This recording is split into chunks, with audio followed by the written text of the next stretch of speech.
وأحسن منك لم تر قط عيني وأجمل منك لم تلد النساء خلقت مبرأ من كل عيب خلقت مبرأ من كل عيب كأنك قد خلقت كما تشاء كتاب أنزلناه إليك مبارك ليدبروا آياته وليتذكر أولو الألباب۔ یہ کتاب برکت والی ہے جسے ہم نے آپ کی طرف نازل فرمایا ہے تاکہ دانش مند لوگ اس کی آیتوں میں غور و فکر کریں اور نصیحت حاصل کریں۔ اللہم صلی علی سیدنا محمد وعلی آل سیدنا محمد بعدد کل ذرۃ مئۃ الف الف مرۃ۔ سامعین و ناظرین کرام، السلام علیکم ورحمۃ اللہ وبرکاتہ۔ سامعین کرام، سورہ طٰہٰ آیت نمبر 97۔ آج کے درس کا ایک ہی موضوع ہے اور وہ یہ ہے کہ کیا ہم بے مقصد زندگی گزار رہے ہیں۔ اس کے ساتھ ہی سامعین کرام آج کے درس کا آغاز کرتے ہیں۔ سب سے پہلے گزشتہ سبق کی دہرائی ہوگی۔ قالوا ما أخلفنا موعدك بملكنا ولكننا حملنا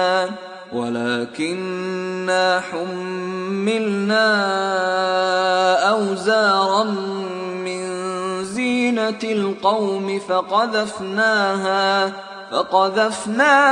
فكذلك ألقى السامري۔ وہ بولے ہم نے اپنے اختیار سے آپ کے وعدے کی خلاف ورزی نہیں کی، مگر ہوا یہ کہ قوم کے زیورات کے بھاری بوجھ ہم پر لاد دیے گئے تھے تو ہم نے انہیں آگ میں ڈال دیا، پھر اسی طرح سامری نے بھی ڈال دیے۔ فأخرج لهم عجلا جسدا له خوار فقالوا هذا إلهكم وإله موسى فنسي۔ پھر اس سامری نے ان کے لیے ان گلے ہوئے زیورات سے ایک بچڑے کا قالب تیار کر کے نکال لیا، اس میں سے گائے کی سی آواز نکلتی تھی، تو انہوں نے کہا یہ تمہارا معبود ہے اور موسیٰ علیہ السلام کا بھی یہی معبود ہے، بس وہ سامری یہاں پر بھول گیا۔ افلا يرون الا يرجع اليهم قولا ولا يملك لهم ضرا ولا نفعا۔ بھلا کیا وہ اتنا بھی نہیں دیکھتے تھے کہ وہ بچڑا انہیں کسی بات کا جواب بھی نہیں دے سکتا اور نہ ان کے لیے کسی نقصان کا اختیار رکھتا ہے اور نہ نفع کا۔ وَلَقَدْ قَالَ لَهُمْ هَارُونُ مِن قَبْلُ يَا قَوْمِ إِنَّمَا فُتِنْتُمْ بِهِ وَإِنَّ رَبَّكُمُ الرَّحْمَنُ فَاتَّبِعُونِي وَأَطِيعُوا أَمْرِي۔ اور بے شک ہارون علیہ السلام نے بھی ان کو اس سے پہلے تنبیہاً کہہ دیا تھا کہ اے قوم، تم اس بچڑے کے ذریعے تو بس فتنے میں ہی مبتلا ہو گئے ہو، حالانکہ بے شک تمہارا رب یہ نہیں وہی رحمان ہے، بس تم میری پیروی کرو اور میرے حکم کی اطاعت کرو۔ قالوا لن نبرح عليه عاكفين حتى يرجع إلينا موسى۔ وہ بولے ہم تو اسی کی پوجا پر جمے رہیں گے تا وقت کہ موسیٰ علیہ السلام ہماری طرف پلٹ آئیں۔ قال يا هارون ما منعك إذ رأيتهم ضلوا۔ موسیٰ علیہ السلام نے فرمایا اے ہارون، تم کو کس چیز نے روکے رکھا جب تم نے دیکھا کہ یہ گمراہ ہو رہے ہیں؟ ألا تتبعني أفعصيت أمري مزید یہ کہ تمہیں کس نے منع کیا کہ انہیں سختی سے روکنے میں تم میرے طریقے کی پیروی نہ کرو؟ کیا تم نے میری نافرمانی کی؟ قال يا ابن أم لا تأخذ بلحيتي ولا برأسي إني خشيت أن تقول فرقت بين بني إسرائيل ولم ترقب قولي. ہارون علیہ السلام نے کہا، اے میری ماں کے بیٹے، آپ نہ میری داڑھی پکڑیں اور نہ میرا سر. میں سختی کرنے میں اس بات سے ڈرتا تھا کہ کہیں آپ یہ نہ کہیں کہ تم نے بنی اسرائیل کے درمیان فرقہ بندی کر دی ہے اور میرے قول کی نگہداشت نہیں کی. قال فما خطبك يا سامري. موسیٰ علیہ السلام نے فرمایا، اے سامری، بتا تیرا کیا معاملہ ہے؟ قال بصرت بما لم يبصروا به فقبضت قبضة من أثر الرسول فنبذتها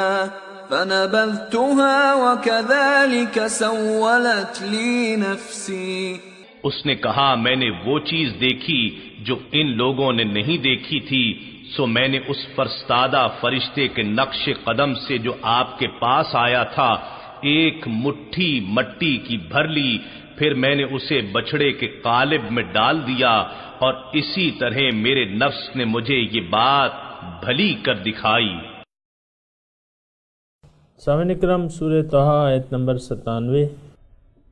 قال فاذهب. موسیٰ علیہ السلام کا واقعہ ہے. موسیٰ علیہ السلام نے پوچھا سامری سے کہ بھئی کیا ہوا تھا، تو اس نے اپنا حال بیان کیا.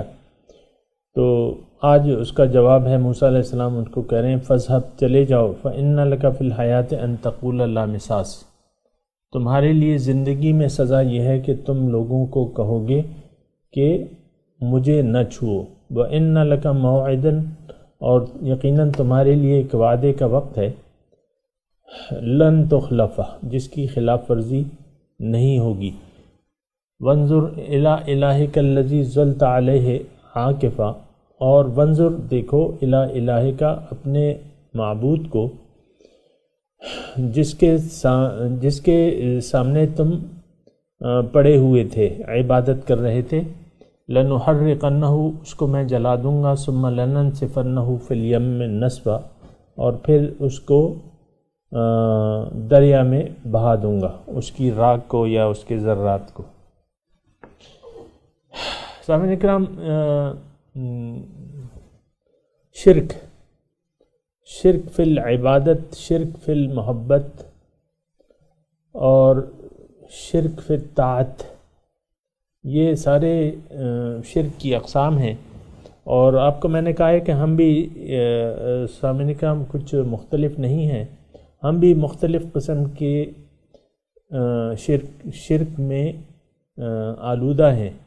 ہمارے ذہن آلودہ ہیں ہمارے اعمال سے، چونکہ ذہن بیمار ہو جاتا ہے اور اس کو بیماری لگ جاتی ہے تو پھر وہ اعمال بھی ایسے ہی ہوتے ہیں. پھر وہ اگر آپ دیکھیں تو جملے بھی ایسے ہی نکلتے ہیں منہ سے، یعنی انسان پھر جملوں میں بھی خیال نہیں رکھتا. اور پھر یہ سارے یعنی ان واقعات کو سن کے آپ یہ اندازہ نہ لگائیے کہ یہ یعنی ہزاروں سال پہلے کے واقعات ہیں اور آج نہیں ہیں. آج بھی ہیں، اسی طرح ہیں، بلکہ کچھ زیادہ ہی ہیں.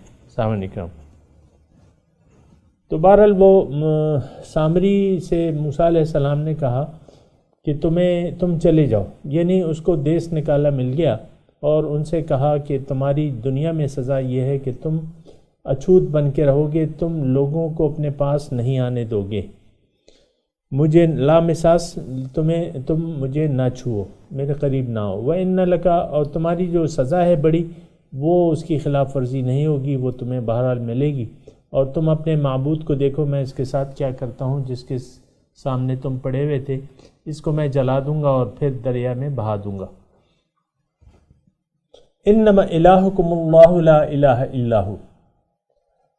اب یہ موسیٰ علیہ السلام کا یہاں مضمون ختم ہو گیا نسفہ پہ یہ اس پہ اللہ تعالیٰ ایک تبصرہ فرما رہے ہیں کہ لوگوں تمہارا ذات، تمہارا معبود تو ایک ہے، انما الہکم اللہ الذی لا الہ الا ہو، تمہارا معبود تو حقیقت میں ایک ہی ہے جس کے سوا کوئی معبود نہیں۔ تو اس جملے پہ تھوڑا سا غور کریں سامعین کرام، یقیناً یہ ہمارے لیے ہے، اور یہ جملہ حقیقت میں ہم نہیں مانتے، یہ بھی میں آپ کو کہہ رہا ہوں، انما الہکم اللہ الذی لا الہ الا ہو، یہ جملہ ہم مانتے نہیں ہیں، عملی طور پہ یہ جملہ ہم نہیں مانتے۔ تو حقیقت میں تو وہ ایک ذات ہی ہے جس کے سوا کوئی معبود نہیں، وسع کل شیء علما، اور اس کا علم جو ہے ہر چیز پر حاوی ہے۔ سامعین اکرام، معبود جو حقیقی ہوتا ہے وہ تو یعنی اس کے کمالات، اور ہمارا معبود تو ایک ہی ہے، اور اس کے کمالات اور صفات تو بیان سے باہر ہیں، اور تمام اچھی صفات کا مالک ہے، وَلِلَّهِ الْأَسْمَاءُ الْحُسْنَى، اور تمام خوبیاں اس میں جمع ہیں، وہ مالک کل ہے، وہ خالق کل ہے، وہ رب کائنات ہے۔ سامعین اکرام، تو رب کائنات ہے تو ہمارا تو خاص طور پہ، یعنی ہمارا تو اس نے خاص طور پہ خیال رکھا ہے سامعین اکرام، اور یعنی ہم تو اس کے یعنی پسندیدہ مخلوق ہیں، اور ہم وہ مخلوق ہیں جس کو اللہ تعالیٰ نے اپنے لیے پیدا کیا ہے۔ وَاصْطَنَعْتُكَ لِنَفْسِي، اس موسیٰ علیہ السلام کے آپ نے شروع میں پڑھا ہوگا کہ اے موسیٰ میں نے تمہیں اپنے لیے بنایا ہے۔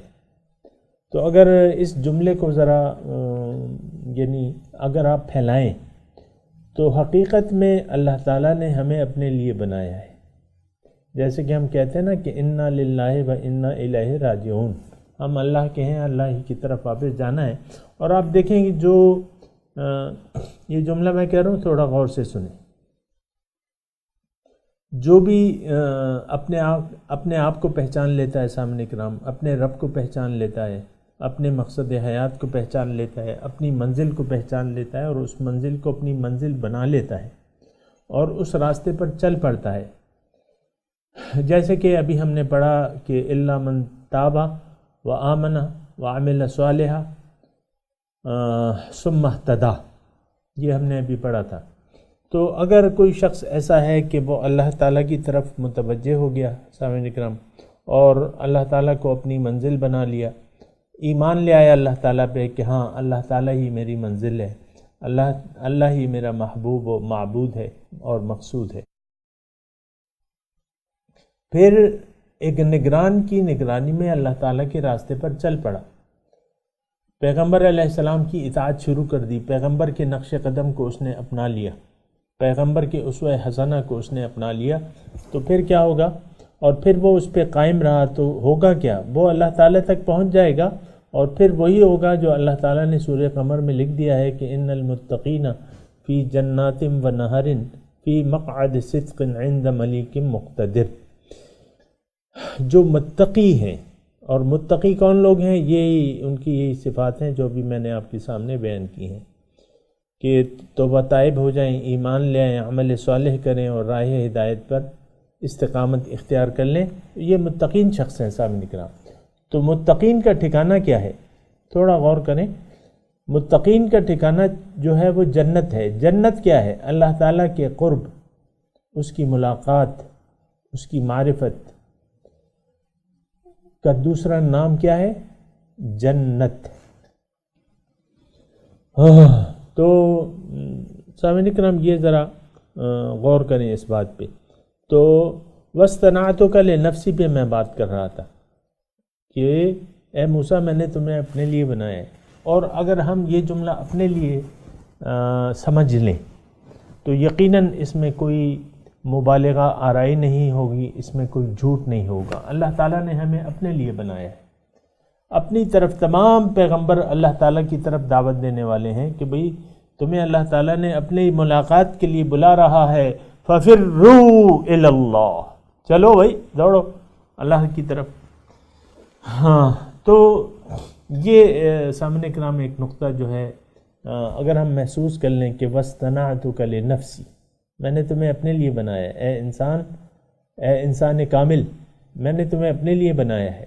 تو انسان اگر کمال حاصل کر لے اپنی زندگی میں، اپنے آپ کو پہچان لے، تو یقیناً اللہ تعالیٰ نے اسے اپنے لیے بنایا ہے، کیونکہ میں نے سورہ قمر کی آخری آیت آپ کو پڑھ کے سنا دی ہے. بہرحال اس میں کوئی شک و شبہ نہیں ہونا چاہیے، شک و شبہ سے بالا بات ہے. اصل میں بات یہ ہے کہ ہم نے آپ کو بہت ڈیگریڈ کر لیا ہے. انسان نے اپنے آپ کو، یعنی آپ دیکھیں کہ انتہا یہ ہے جہالت کی کہ ہم نے اپنے آپ کو بے مقصد سمجھ رکھا ہے. جیسے کہ اللہ تعالیٰ نے فرمایا فَحَسِبْتُمْ أَنَّمَا خَلَقْنَاكُمْ عَبَثًا وَأَنَّكُمْ إِلَيْنَا لَا تُرْجَعُونَ، تمہارا کیا خیال ہے میں نے تمہیں عبث پیدا کیا ہے؟ تو یقیناً میں اور آپ جس معاشرے میں زندگی گزار رہے ہیں سامنے کے نام، یہ یعنی لگتا یہ ہے کہ اس کا یہ ایک بے مقصد زندگی گزر رہی ہے. دیکھیں باطل مقاصد کو میں تذکرہ ہی نہیں کرتا، وہ تو باطل ہی ہیں، ختم ہونے والے ہیں، اس کا تو کوئی تذکرہ نہیں ہے یا وہ قابل ذکر چیز نہیں ہے. جو مقاصد باطلہ ہم نے متعین کر رکھے ہیں اپنی زندگی کے، وہ قابل ذکر نہیں ہے. تو جب قابل ذکر نہیں ہے اور حقیقت میں ہم دیکھیں کہ بھئی ہمارا کیا مقصد ہے، تو ہمیں یوں لگتا ہے کہ ہمارا اس بات پر یقین ہے، عقیدہ ہے کہ ہمارا کوئی مقصد تخلیق نہیں ہے. اللہ تعالیٰ نے ہمیں فضول پیدا کیا ہے، کیونکہ زندگی کو تو ضائع کر رہے ہیں آپ.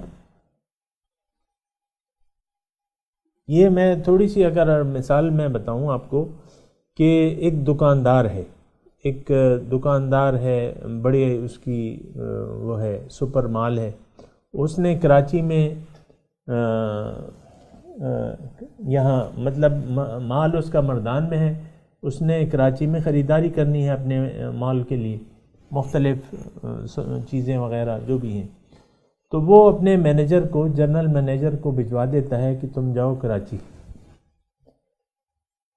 اور یہ چیزیں جو ہیں یہ فہرست اس کو ایک دے دیتا ہے کہ بھئی یہ چیزیں، پھر وہ اس کو پیسے دے دیتا ہے کہ بھئی یہ پیسے ہیں، یہ سودا لانا ہے اور تم سودا کر کے وہاں سے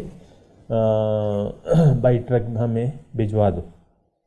وہ جاتا ہے وہاں جو ہے رقص و سرود کے ایک سکول میں داخلہ لے لیتا ہے. 1 ہفتے کا کورس ہے، وہاں شارٹ کورس، کیا رقص و سرود، اور اس کی بڑی بھاری فیس ہے. تو جو فیس وہ لاتا ہے وہ وہاں دے دیتا ہے، اور کچھ اپنے کھانے پینے کے لیے رکھ لیتا ہے اور کچھ وہاں، اور رقص و سرود سیکھنے کے لیے وہ پیسے خرچ کر دیتا ہے. آپ سمجھ رہے ہیں نا اس مثال کو؟ تو رقص و سرود کیا ہے؟ اچھل کود ہے، اور ہم کیا کر رہے ہیں؟ اچھل کود ہی رہے ہیں. تو یہ ایک بڑی ایسی صورتحال ہے جس میں مطلب یہ ہے کہ یعنی یہ لطیفہ نہیں سنا ہے میں نے آپ کو، ایک حقیقت ہے. ہم یہاں اچھل کود رہے ہیں، بے مقصد اچھل کود رہے ہیں، کارخانے بنا رہے ہیں، گھر بنا رہے ہیں اپنے لیے، اور پلازے بنا رہے ہیں، اور یہ کر رہے ہیں اور وہ کر رہے ہیں. یہ اچھل کود ہی ہے، کیونکہ تھوڑے دنوں بعد آپ نے یہاں سے چلے جانا ہے اور اللہ میاں کے پاس، اور پھر یہاں تو آپ کا کوئی چیز رہے گی نہیں. جس چیز کے لیے آپ اچھل کود کر رہے ہیں اس کا کوئی مقصد ہی نہیں ہے، اور وہ سب کچھ چھوڑ چھاڑ کے چند دنوں بعد آپ چلے جائیں گے. تو کیا اتنا مطلب آپ دیکھیں نا، یہ پیسے کی دوڑ میں ہم لگے میں، ہائے دنیا ہائے پیسہ، ہائے دنیا ہائے پیسہ، اور اسی کو اپنی خوشیوں کا مرکز بنا لیا ہے. بہت سے پیسے آنے لگے ہیں یا مل جائیں ہم خوش ہو جاتے ہیں، پھول جاتے ہیں، نہیں آئے نقصان ہو جائے ہم خفا ہو جاتے ہیں. انتہائی بے وقوفی کی بات ہے کہ آپ دنیا کو اپنی خوشی اور غم کا پیمانہ بنا لیں. یہ بہت زیادہ نقصان کی بات ہے کہ آپ ظاہر دنیا کے فائدے یا نقصان کو اپنی دلی خوشی یا خفگان کا سبب بنا لیں. یہ انما الہکم اللہ الذی لا الہ الا، اس میں بہت بڑا مضمون ہے سامنے کرام. بہرحال اتنا کافی ہے. وسع کل شیء علم، ہر چیز پر اس کا علم جو ہے وسیع ہے، ہر چیز کو جانتا ہے. بہرحال آگے چلتے ہیں، کذالک نقص، اسی طرح ہم بیان کرتے ہیں اے رسول اللہ صلی اللہ علیہ وسلم آپ پر، من انباء ما قد سبق، وہ خبریں جو گزر چکی ہیں۔ انباء نبا، انباء جمع ہے نبا کی، نبا کہتے ہیں خبر کو، ما قد سبق جو گزر چکی ہیں، وقد آتیناک من لدنا ذکرا، اور یقیناً ہم نے آپ کو اپنی جانب سے ذکر عطا فرمایا ہے۔ قرآن کو یہاں ذکر اللہ تعالیٰ نے، اور قرآن کا ایک نام الذکر بھی ہے، انا نحن نزلنا الذکر و انا لہ لحافظون، بے شک ہم نے ذکر کو نازل کیا ہے اور اس کی ہم حفاظت کرنے والے ہیں۔ ذکر کے معنی کیا ہیں؟ ذکر کے معنی جو ہے سامعین کرام، پہلا معنی تو اس کا ایک نصیحت ہے۔ ذکر کا معنی عزت، شرف بھی ہے سامعین کرام، یاد دہانی، ذکر یاد دہانی۔ تو ذکرن مطلب یہ ہے کہ نصیحت کے ہم معنی لے لیتے ہیں، نصیحت ہم اختیار کر لیں تو اس میں ہماری عزت بھی ہے، شرف بھی ہے اور اللہ تعالیٰ کی یاد بھی ہے۔ یہ میں مضمون بیان کر چکا ہوں، لیکن یہاں چونکہ تذکرہ آیا ہے تھوڑا سا میں اس کا تذکرہ کروں گا۔ ذکرہ، نصیحت کی ضرورت کیا تھی آخر؟ ایک بات تھوڑا سا آپ سوچیں، ہمیں انسان کو نصیحت کی ضرورت ہے کیا؟ عام طور پہ سامعین کرام، میں اور آپ جو زندگی گزار رہے ہیں یا جس معاشرے میں ہم رہ رہے ہیں، وہ لوگ جو زندگی گزار رہے ہیں وہ نصیحت حاصل نہیں کرتے، نہ نصیحت سے کوئی فائدہ اٹھا رہے ہیں۔ دیکھیں قرآن ہے نصیحت، اصل جو نصیحت کی کتاب ہے وہ قرآن ہے۔ قرآن کو ہم نے اپنی پیٹھ پیچھے ڈال دیا ہے، اپنی پیٹھ پیچھے، یعنی یہ تو ایک نصیحت ہے اور نصیحت کو ہم نے بھلا دیا ہے، اور نہ اس قرآن سے میں اور آپ کوئی نصیحت حاصل کرنا چاہتے ہیں۔ بس قرآن کو تو ہم نے محدود کر دیا ہے، آپ دیکھیں نا، محدود کر دیا ہے کیا؟ تلاوت تک۔ یہ اس کی تلاوت، بچوں کو ناظرہ پڑھانے میں تھوڑے سے ہم سیریس ہو جاتے ہیں کہ میرے بچے کو قرآن، مجھے لفظاً قرآن پڑھنا آنا چاہیے، میرے بچوں کو بھی آنا چاہیے۔ بعض ایک نمبر زیادہ کر لیتے ہیں، حفظ کرا دیتے ہیں، لیکن بس حفظ تک محدود رہتا ہے۔ بعض صرف ترجمہ کرا دیتے ہیں، بعض کہتے ہیں بھائی بیٹا تفسیر کی کتابیں بھی لے لی، تو بس اس تک ہمارا وہ محدود ہے، بھئی میں تفسیر کی کتابیں پڑھتا ہوں۔ یا زیادہ سے زیادہ آپ لوگ جو ہیں ایک درس میں شمولیت اختیار کر لیتے ہیں، اور یعنی جیسے کہ ہم کر رہے ہیں، درس کر رہے ہیں، روز درس ہو رہا ہے، بس وہاں تک ہمارا درس سننے تک محدود ہے۔ عام طور پہ میں اس درس کی بات نہیں کر رہا، ایک عام بات کر رہا ہوں۔ ہمارا جو معمولات میں اگر درس قرآن شامل ہو جائے تو ہم بڑا فخر محسوس کرتے ہیں اور اپنے آپ کو بڑا نیک اور پاک باز کہ بھئی میں نے تو قرآن بھی پڑھا ہوا ہے، ترجمہ اور تفسیر، اور میں تو اب درس میں بھی شرکت کرتا ہوں یا کرتی ہوں اور باقاعدگی سے کرتی ہوں، بس اس تک محدود ہے، اور تو کچھ نہیں ہے سامعین کرام۔ دیکھیں وہی معبود جو ہم نے اپنے سینوں میں پالے میں ہیں، جو بت ہمارے خانہ دل میں رہتے ہیں، وہ ان بتوں کی پرستش تو ہم چھوڑنا نہیں چاہتے، حب دنیا کو ہم ترک کرنا ہی نہیں چاہتے۔ یہ ایک عام بات ہے سامنے کرام، دنیا کی محبت اور جو معبود ہم نے اپنے بنائے ہیں، یہ میں، یہ میری بیوی، یہ میرا شوہر، یہ میرے بچے، اور یہ میرا کاروبار، اور یہ میرا عہدہ، یہ سارے بت ہیں سامنے کرام، اور ہم نے ان کو پسند کر لیا ہے بحیثیت ترجیحات کے۔ یہ ہماری ترجیحات ہیں، یہ کاروبار، یہ بچے، بیوی، گھر، گاڑی، یہ دنیا جو ہے یہ ہماری ترجیح بن گئی ہے۔ انتہائی غلطی کی بات ہے اور انتہائی نقصان کی بات ہے سامنے کرام۔ دیکھیں غلطی سے اگر نقصان نہ ہو تو پھر تو کوئی بات نہیں، لیکن غلطی سے آپ کا نقصان ہوتا ہے۔ مثال کے طور پہ آپ ایک کنارے، میں آپ کو عرض کرتا ہوں قرآن کی مثال کے ذریعے، آپ ایک کھائی کے کنارے پہ اپنا مکان بنا رہے ہیں، وہ ایک منزلہ ہے یا دو منزلہ ہے، لیکن وہ ایک کھائی کے کنارے پہ ہے۔ کھائی کے کنارہ جو گرنے والا ہے، اس پہ آپ اپنے مکان کی تعمیر شروع کرتے ہیں تو کیا ہوتا ہے؟ چلو کھائی اگر تھوڑی سی مضبوط ہو تو 1 سال تو آپ اس مکان میں رہ لیتے ہیں، اگلے سال تھوڑا سا جھٹکا آتا ہے تو وہ سارا مکان ڈھہ ہو جاتا ہے۔ ہزاروں فٹ نیچے کھائی ہے۔ یقیناً سامعین کرام بے نہیں، یہ مثال قرآن کی بھی ہے اور یہ بالکل حقیقت ہے۔ ہم نے اپنا جو گھر بنا رہے ہیں نا یہ دنیا کا، جو دنیاوی ہماری سوچ سمجھ ہے، اصل میں ہم اگر یہ ذرا جملہ نوٹ کر لیں، میں ایک مکمل جملہ کہہ رہا ہوں، اگر ہم نے اللہ تعالیٰ کو اپنی منزل نہ بنایا، اگر آخرت کو ہم نے اپنی ترجیح نہ بنایا اور دنیا کو ہم نے پسند کر لیا رہنے کے لیے اور اس میں رہنے کے منصوبے بنا لیے اور اس کو حاصل کرتے رہے، اس کی لذات کو حاصل کرتے رہے، اس کے فوائد کو سمیٹنے کی فکر لاحق ہو گئی، تو اب یہ ایسا مکان ہے جو گرنے والا ہے، جو ایک گڑھے کے کنارے پہ آپ بنا رہے ہیں، بہت گہری کھائی ہے۔ آپ کو معلوم ہے نا دوزخ کی گہرائی 700 برس کی گہرائی ہے یا 70 برس کی ہے، جو بھی ہے، لیکن بہت زیادہ۔ تو اس کے دوزخ کے کنارے، یہ جملہ میں تھوڑا سا سمیٹتا ہوں، یہ جملہ کہہ رہا ہوں کہ اگر ایسا ہوا جیسا کہ میں نے کہا کہ اللہ کو آپ نے نہ تو اپنی منزل بنایا دنیا میں رہنے کے لیے، نہ دنیا کو یعنی آخرت کو ترجیح دی، نہ آخرت کو ترجیح دی دنیا پہ، دنیا میں رہنے کے لیے آخرت کو اگر آپ نے ترجیح نہ دی دنیا کی زندگی پہ، تو یقیناً جو بھی آپ زندگی گزار رہے ہیں، یہ بات نوٹ کر لیں، صاحب نے کہا میں اپنے آپ سے ایک لفظ بھی نہیں کہوں گا، اگر ہوگا تو مطلب یہ ترجمہ ہوگا یا ترجمانی ہوگی۔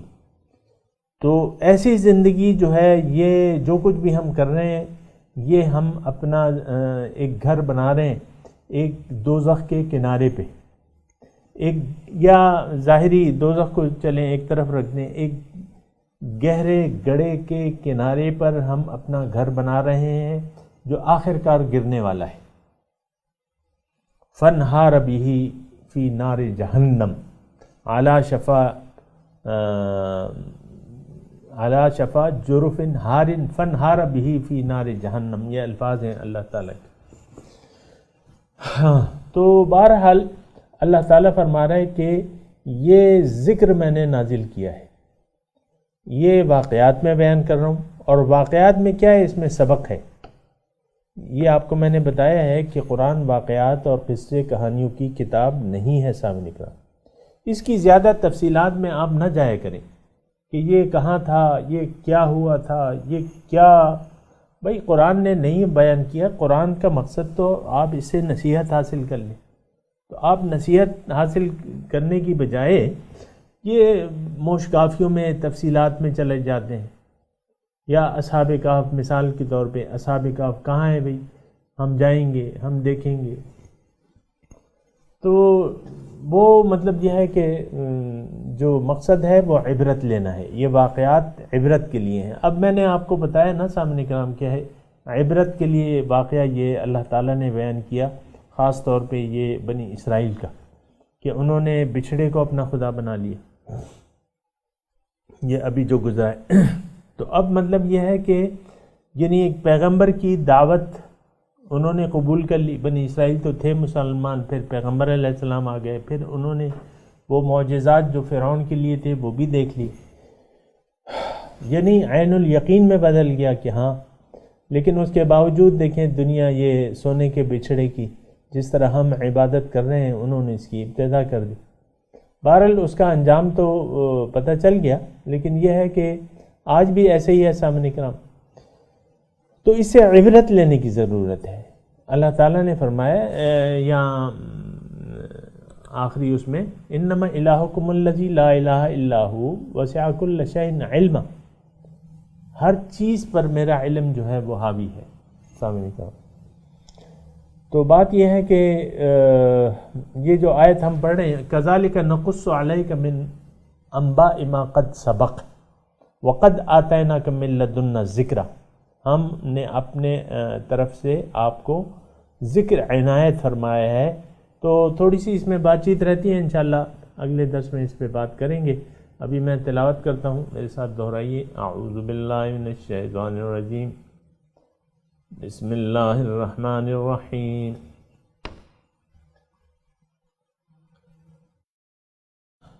قال فاذهب فإن لك في الحياة أن تقول لا مساس وَإِنَّ لَكَ مَوْعِدًا لَن تُخْلَفَهُ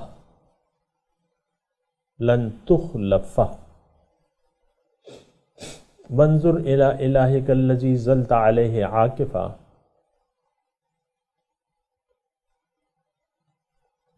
لَنُحَرِّقَنَّهُ ثُمَّ لَنَنسِفَنَّهُ فِي الْيَمِّ نَسْفًا إِنَّمَا إِلَٰهُكُمُ اللَّهُ الَّذِي لَا إِلَٰهَ إِلَّا هُوَ وسع كل شيء علما۔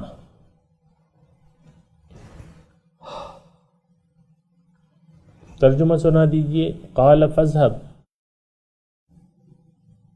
موسیٰ علیہ السلام نے کہا کہ چلے جاؤ۔ فإن لك في الحياة أن تقول لا مساس،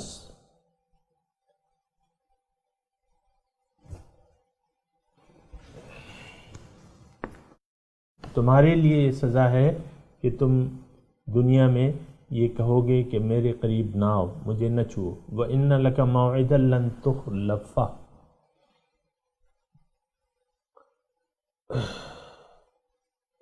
اور تمہارے لیے ایک وعدے کا، تمہاری سزا کے لیے وعدے کا ایک وقت مقرر ہے آخرت میں جس کی خلاف ورزی نہیں ہوگی۔ فانظر الی الہک الذی ظلت علیہ عاکفا،